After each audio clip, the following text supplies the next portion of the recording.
hopefully successful episode of Midlife Krisis. We always hope. Today, we are going to be talking about something that I just don't give a shit about. But because Way to sell the topic, Brian. Way to sell the topic. But because keep tuning in, people. It gets better. Yeah, trust us. But yeah, we're talking about RTS games, and specifically their former prominence. Another two-parter. So let's if we can, let's build up the prominence, talk about your classics and your favorites, and then in part two, what I wanted to kind of discuss is why these things went away, and is there a way to bring them back? But for starters, I want to show off this little thing right here.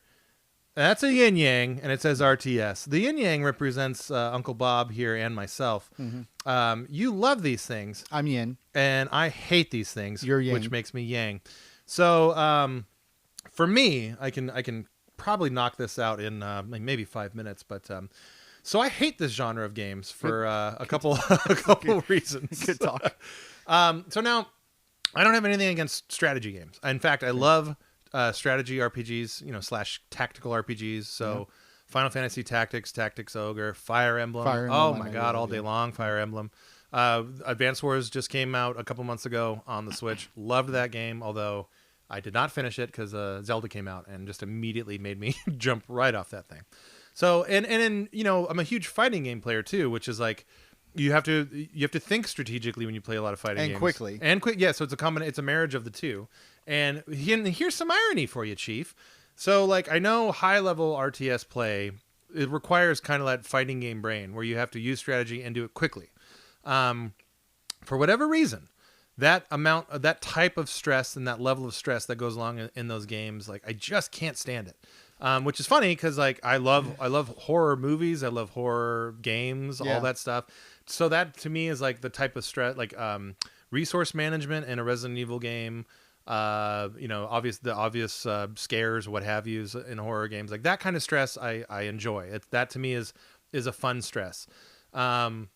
And of course, when I'm playing like a Fire Emblem game, I have like all the time in the world to think about my moves, and like so that way, like I get the hit of strategy from those that I enjoy. And like you and I, we've played collectible card games for pretty much the entirety of you and I have been friends, which is coming up on 30 years. Well, that was going to be my question to you. Is that I would understand if you said, "Look, I just don't like competitive games," because most gamers I think have a problem. It's really a subset of gamers that are like MOBAs, man, League of Legends all day long. Yeah. And that's not you, and it's not really me anymore either, except that we played a lot of Magic the Gathering. Yeah, we sure did. And from time to time, God bless it, we still will. I don't know, it's weird. Like for sometimes like there's things that you would expect to enjoy almost, and then like they just, for whatever reason, just never clicked. Like for me, I remember playing the original Warcraft on probably on a PC demo, or PC Magazine demo that was successfully shoplifted from Stater Brothers. And then like it just I admired like the humor of it and the look of it, and like there was blood, so that's cool. And that came out at a time when like blood was still unique and cool in games. So like it had a neat aesthetic and I enjoyed that, but the gameplay, it never hooked me. And the more in the trenches that stuff went, so Warcraft 2, StarCraft, all that stuff, I kept getting less and less interested in it. And I remember one time renting a Command and Conquer game for the Nintendo 64, the platform of choice for real-time strategy games. Yeah, no doubt. And I just remember, and this is like, we're talking like 1997 or 98. And that was like it was solidified in me. Like, I don't like this. I don't like this. Yeah, you're just making a decision right then and there. And like, granted, I'm not coming with my best foot forward. Like, I'm playing with an N64 controller in a game that is so clearly designed for keyboard and mouse. Yeah. But like, I tried these games on PC as well, and they never did anything for me. So I've watched this whole genre like develop and become incredibly globally popular, like being the thing that started esports, really.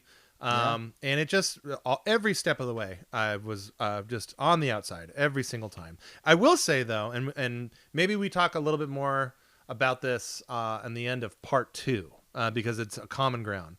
But for whatever reason, well, there are reasons, but we'll just say for impact, for whatever reason, I loves me some Pikmin. I love Pikmin. Yeah. And I think in this genre of games, Pikmin, I think, does slot in it. Pikmin is an RTS. and I love that series. I'm so excited for Pikmin 4, as are you. As am I. And that Pre-ordered. See, there you go. I mean, that says it all right there. We just talked about how stupid pre-ordering things was, but we have such confidence in Pikmin 4 that we know it's going to be a winner.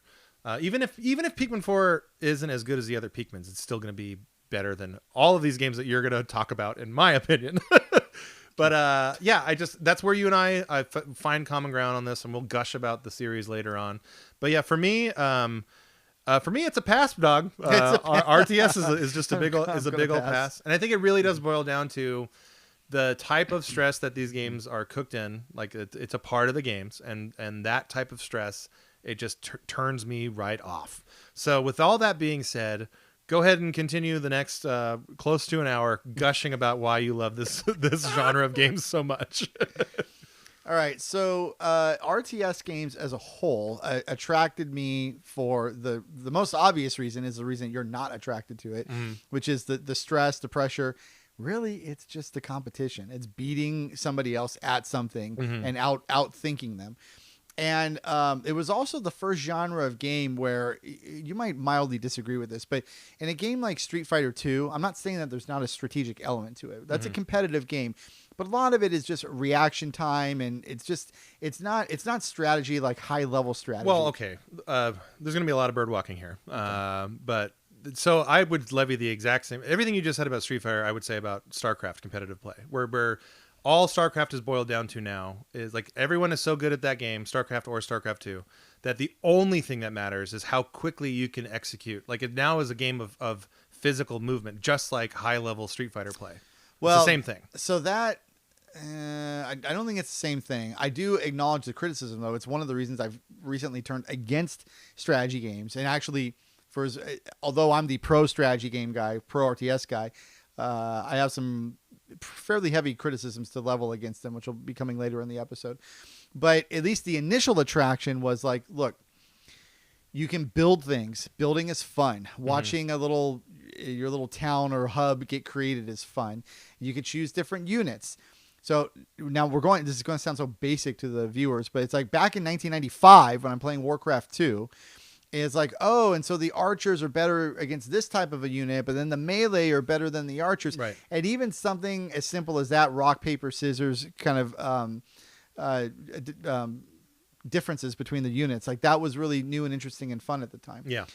They had water units in the game. That was neat. At least with Warcraft 2, which in my opinion just sort of jump started the RTS genre. There's no question about that. It was not the first. You could say Dune was the first, or was Warcraft 1 as well?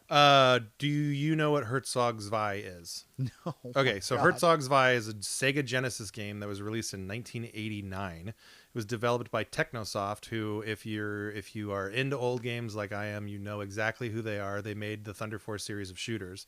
Herzog Zwei is absolutely Patient Zero, the first RTS game, period. It also had a 2-player component. So, way ahead of its time. Dune comes out in 1993, I believe. It's on PC and Sega CD is how I played Dune. And I actually don't, for the record, I don't hate Dune. I think Dune's actually kind of a neat little game, but it's probably because it's boiled down to its simplicities. But Herzog Zwei is 100% it's RTS before the term was even RTS. I would suggest to you to check that bad boy out, just to see like how things started off in this whole genre. But there you go, a little education for you, and back in your chamber. All right. So my first RTS experience was Warcraft 2, which was most people's experience. Yeah. At least back at the time in the 90s. And I remember a friend of the show, Pierre, brought it over to my house. He is getting. I know he is getting so many shout outs. I know, a lot of name drops. Yeah. He better be watching. You fucking better be watching. Yeah. So he comes over to my house and hey, I got these PC games, and we had just gotten the infamous Acer 75 megahertz PC. So it's like, oh, we gotta stretch the legs of this beast.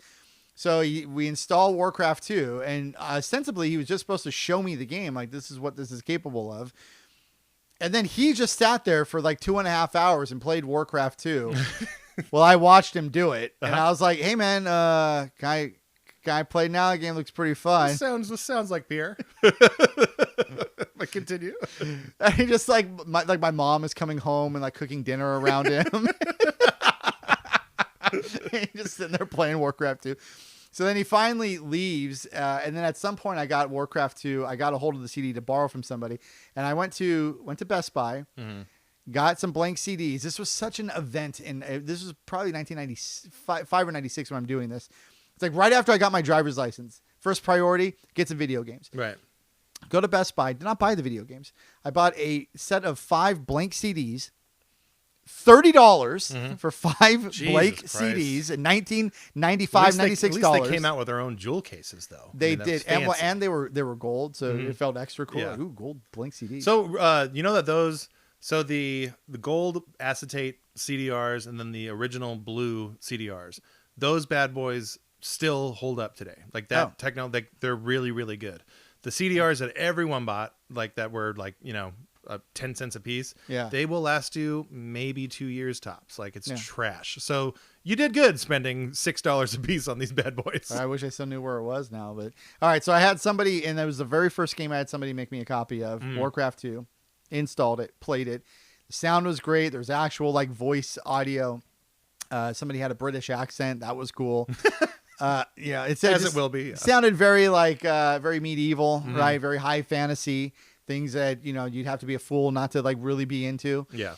So you start playing. Oh, and there's humans and there's orcs. There's like 2 different factions. Of course, I always pick the good guys.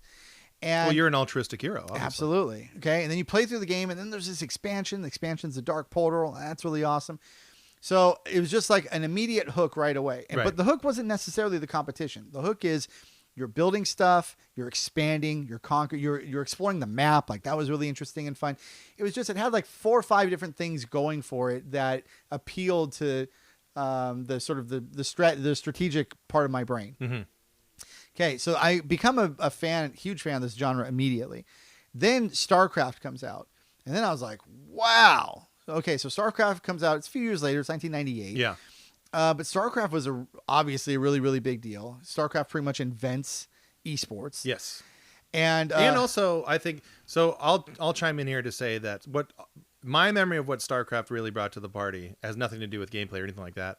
It had some of the best looking CG cutscenes that I'd ever seen in a game ever at that point. Absolutely. And like we had, but in 1998, you had like all these PlayStation. Had multiple. I think Final Fantasy VIII was out by that time. I believe is 98 when it came out, or now is 99. Anyway, PlayStation was doing some really good stuff with that, with all the and Saturn to a lesser extent, but like being an N64 guy, like, and always just pining for that, like, my games don't do this, and to see that like level of quality coming out of Blizzard, it's the one thing where like.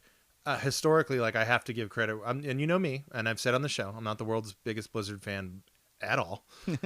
But at that time, like there was nobody doing that stuff better than them, like period. Definitely. Their cinematics team has always been bleeding edge into this day. I mean, the Diablo 10 minutes thing that they released 5 years ago or 4 years ago holds up really, really, really well. Right. So, all right. So StarCraft comes out and just lights the world on fire. Yeah. And everybody was playing that game. And I remember one of my friends I played Magic the Gathering with was the first one to show me StarCraft. Mm-hmm. And couldn't get enough of that. Okay. So now we're into 1998. There are other RTS games around at the time. Total Annihilation was pretty popular at the time, somewhat influential. Mm-hmm. But then 1999 happens. Okay. So now it was like StarCraft is a big deal. We're approaching the fall of 1999. 2 important things happen. One, I meet my wife. 2, around the time that we had our first date, actually, a little game by the name of Age of Empires 2 came out. Please tell me that on your first date you made her watch you play Age of Empires 2. Just got to make a pit stop, honey. Gotta pick up something. I pre-ordered this months ago. We gotta beat some ass on some Age of Empires 2, babe. You're gonna stick around. Give me 3 kids from this, I'm sure. Like, you want to see how good I am at this game? I'm really, really good. It works every time. That's how I met my wife too. So I started playing Age of Empires, and this is a hot take for this episode, not trying to be controversial, but I'm happy to have the argument with anybody, not you, who's prepared to have it with me. Age of Empires 2 is the best RTS game ever made, period. So it's better than StarCraft. Buddy, you just jumped ahead. Let's have this talk right now. Now, I'll devil's advocate, because as I've said many times, I think this genre is for the birds. But If I were to say StarCraft, which I think for fans of the genre would probably think, just in terms of importance and the influence, I think a lot of people would cite StarCraft as the best one ever. Why is AoE 2, as the cool kids call it? Why is that the best? Sell me. All right, so StarCraft 2 StarCraft 1 is the most influential RTS ever, I think. Mm-hmm. The reason Age of Empires 2 is better is because one of the things that Blizzard started liking that I personally didn't like, and maybe this is a personal preference, but I think it's more universal than that, is that they started de-emphasizing large-scale armies. In StarCraft, you have a pop cap of 200 units. It's very frustrating. And then in Warcraft 3, which we'll talk about in a minute, they decreased it further. In fact, they punish you for trying to expand. I always hated that. I really liked the ability to just make either the finger of God, as we used to call it, or just to sort of expand and build your way across the map. And Age of Empires 2 really rewards that. So one of the things in StarCraft 2 is that, StarCraft 2, StarCraft 1, is that whenever you're mining or you're collecting resources, there's only 4 or 5 areas on the map where you can do that on a 2-player map. Yeah. And so it sort of limits where you can build your base and your units to that point. And that it sounds like that would be a good thing because if you know where those points are, then you know that's where the combat's going to be. So it allows the focus to be on the battle for territory, specifically about these resources. Mm-hmm. Age of Empires handles it differently. There's lots of gold around the map, and there's lots of trees around the map if you're playing on Black Forest, which is, I mean, and who would play anywhere else? Yeah. So you could actually, as you're building and expanding, it's this crazy chaos almost where you're attacking your opponent. Your opponent might be attacking you, but you're constantly building up. You're building different structures and then units as you're going along, and it just felt more chaotic isn't the right word, but there was a certain momentum to it that existed in Age of Empires 2 that did not exist in StarCraft. The competitive scene was really good as well. Mm-hmm. Age of Empires 2, there's I think like 12 different civilizations. There's more similarities between them than what the StarCraft civilizations have. And in StarCraft, obviously, you have three. Yes. And so, like, right there, I could see, just by having more options to play with, like, you have therefore more strategy, therefore more ways to beat your opponent. Yes, and then in Age of Empires, one of the core gimmicks of the game is that as you collect resources, you would age up to the next age, and then you would be allowed to build more units. StarCraft never really had anything like that. Mm-hmm. There weren't these like platforms where it's like, oh, I'm in the second age, I'm in the third age now, I can build a castle. Right. And so those sorts of moments in the games kind of gave it better pacing to Age of Empires. So if you saw your enemy got to age 3, which is when you could build castles, that's a really important part of the game. And if you hadn't gotten there yet, you knew you had to hurry. So it creates this sort of pressure, which some people like, to like, oh man, I got to get to age 3 and start building. Or he's at age 3. I need to start building defensive units because he's going to start coming after me pretty soon. So anyway, I just took to that game, couldn't get enough of it, played the hell out of it. Well, and also too, I think, and I'll jump in here, that game was like the LAN party game for you and your brother and all those guys, right? Like that was like the thing you guys did more than anything at LAN so parties, we have stories, including friend of the show, Pierre Schred, was involved in some of these, of epic Age of Empires games, 8-player Age of Empires games being played at LAN parties. And there was one famous moment where, for some reason, within the group culture of us, you could build a wonder, you could build a giant structure, and if you could build it and hold on to it for a certain amount of time, you would automatically win the game. Right. But that was disfavored in my friend group because we were all conquest based. So it was like, if you just tech your way to victory, that's not a real victory. Well, and it's so backwards thinking. It's very like monkey brain because it's like, you could do a cultural victory if you're into that sort of thing, or you can genocide your enemies as God intended. Right. And that's how you win. With violence. Yes. Yeah. Eradicating violence. Yeah. That's how you win. So it's the only choice. So one time, a very fair-minded friend of ours who believed in peace and not war built a wonder in the middle of an 8-player game that he was otherwise losing. And we took it as a joke when he started building it because it takes you 5 minutes to build the thing. So we're like, Look at this guy. He doesn't know how to build an army, so he's just building a wonder. What a joker.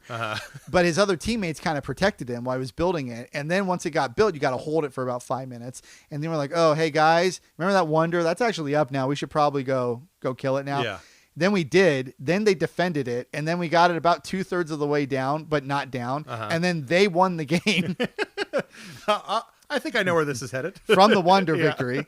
And to this day, within our group, it's called the Wonder Game. I used to have a replay of it, and it is to me like what the Holy Grail is to Christians, in that I lost it, and if I could ever find it again, you would have the secrets of all human history. So did you guys give him? Did you give him shit for doing that, or were you like impressed by the strategy? No, we teased him about it mercilessly. Okay.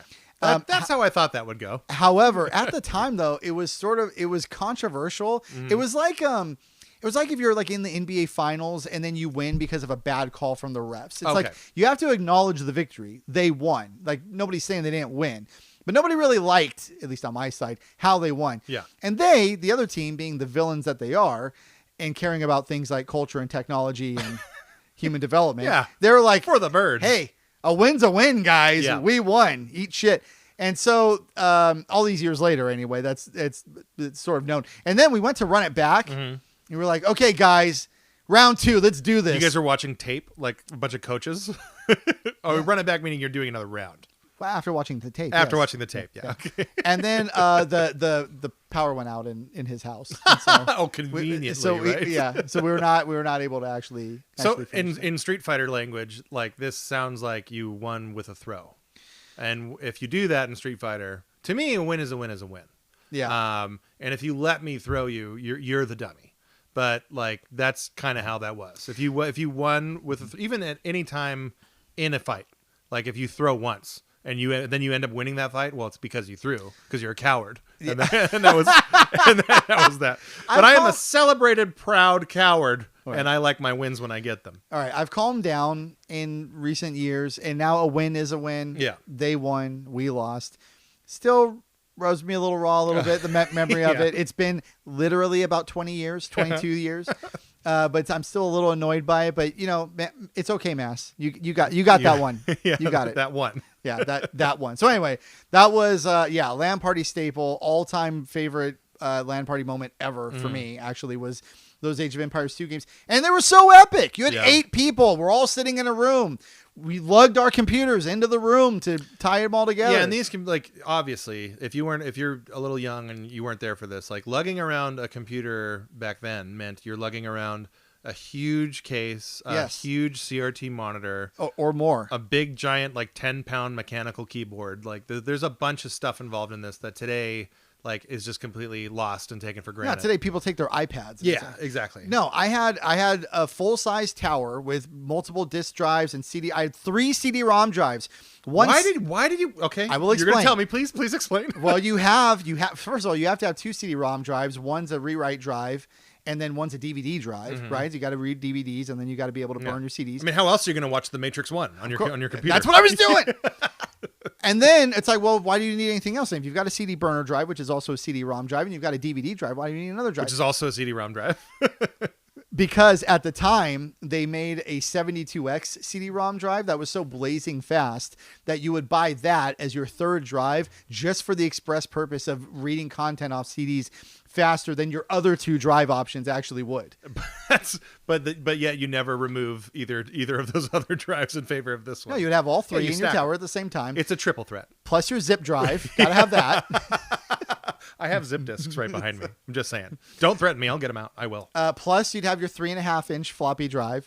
By the time I got into computers, the old 5.25 B drives were no longer a thing. Otherwise, I would have had one of those. That's my language. Yeah. I'm a 5.25 guy. Then you'd have your multiple hard drives, all in RAID 0. So anyway, your computer would weigh 60 pounds. Is what I'm saying. Yes. Then you'd have 3 CRT monitors, a minimum of 17-inch. Oh yeah, but easily. Ideally 19 inches. Yeah. And I would lug all of that in my car to a house, and then you would just set up for 4 days. Right.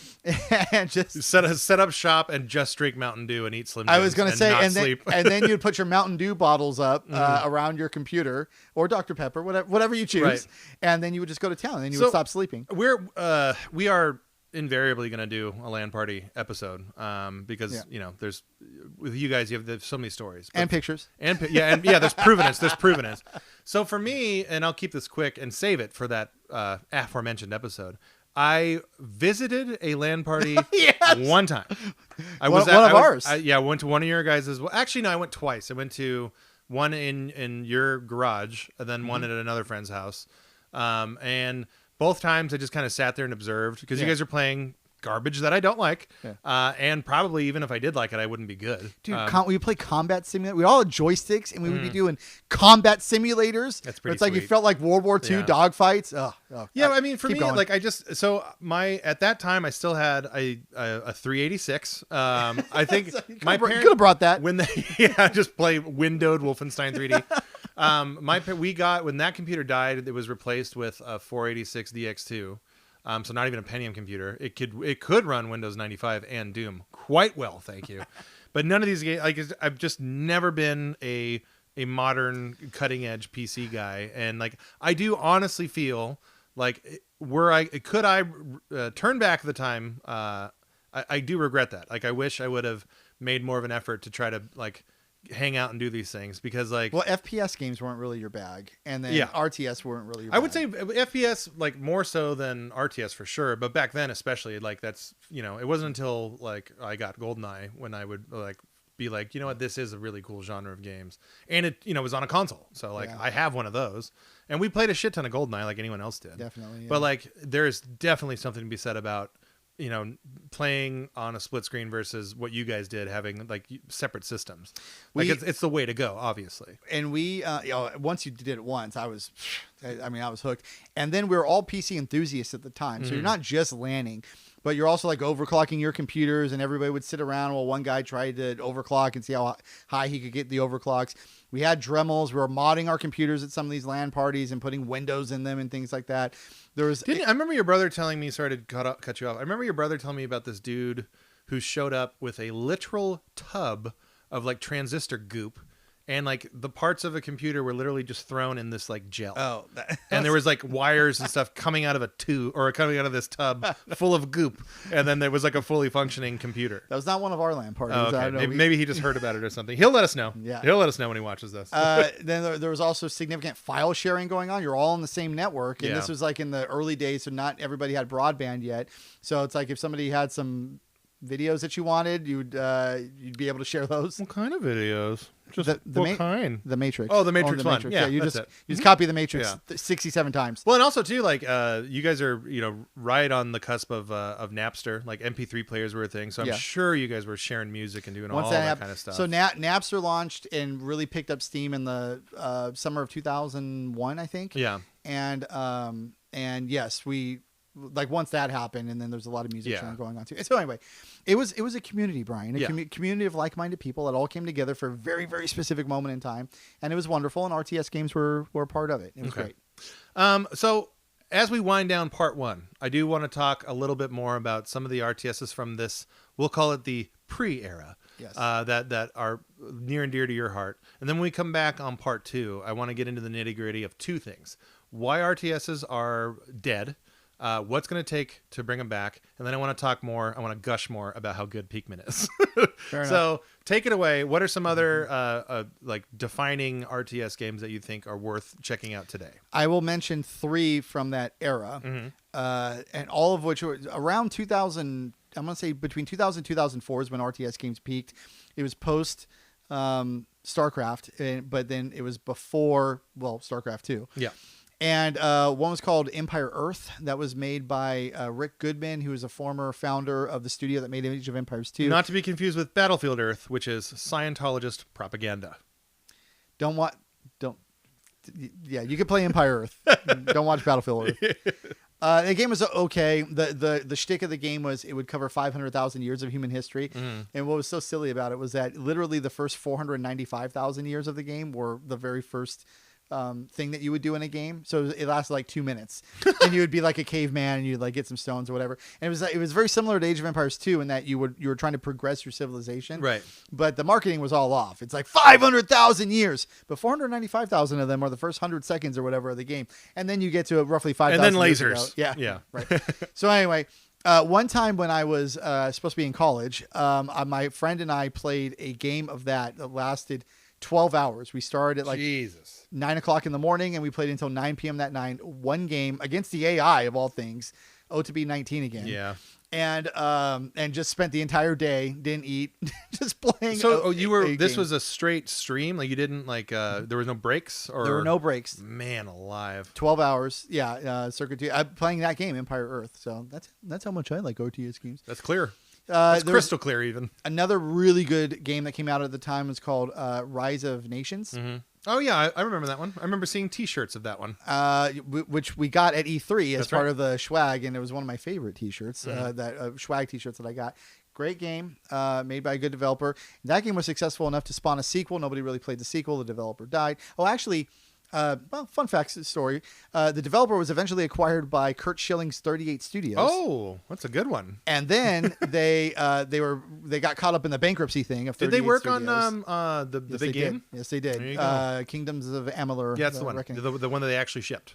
So then that studio went into bankruptcy, and then the original founders of Stainless Steel Studios, which was the creators of Rise of Nations, they bought their own company back from the bankruptcy, and then I think made games for a while longer. Oh, and then they were acquired by a mobile game developer, and they've made a mobile game that's apparently very successful. And I don't play mobile games, called something Nations, Omni Nations, Okay. Rise of Nations. But anyway, there's a mobile game that they've developed that's apparently really successful, but it's probably microtransaction. That's why I haven't really played It's it. a mobile game. Yeah.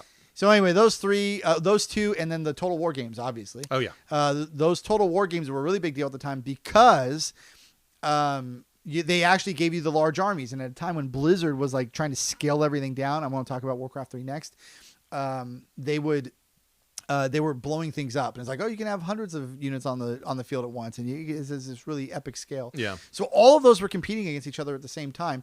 And it was really, really cool because it was like, oh, there's all this competition, all this innovation that you could see in the RTS Right. genre. And this is when I am in the prime of my life at this time. I'm in my early 20s. And I'm trying Just to become peak athletic form too. Peak athletic form. No high blood pressure back then. Yeah, right. And I'm trying to get into the games industry, and I eventually do. And I get a job working for game developer Massive Entertainment. And they were just coming out of the Ground Control series, and I actually worked on Ground Control 2, a great RTS game that came out in 2004. So Right. right in the middle of all this. And then when I got there, we started working on an RTS game that would come out in 2007 called World in Conflict. Pretty well received, had some interesting ideas. I recommend it to everybody who's out there. I was the original concept designer of it. He has a special thanks credit that you can see with your eyes, and he's not lying. So there true. you go. And then before we end the episode, let me talk about Warcraft. Well, or you want to save it for part 2? Warcraft You know what? 3? Yeah, let's come back because I do want to talk a little bit more about your experience working on World in Conflict. But before we do that, we'll jump into, because I know you're gonna have a lot to say on Warcraft 3. So come on back for part 2 of this RTS bonanza, the yin and yang of RTSs. I think they are stupid, and my man over here is in firm disagreement of that. Yin is doing his job. There you go. I don't know about Yang though. Well, I'm just sitting here and enjoying the day off, quite honestly. So tune back in. Thank you so much for watching.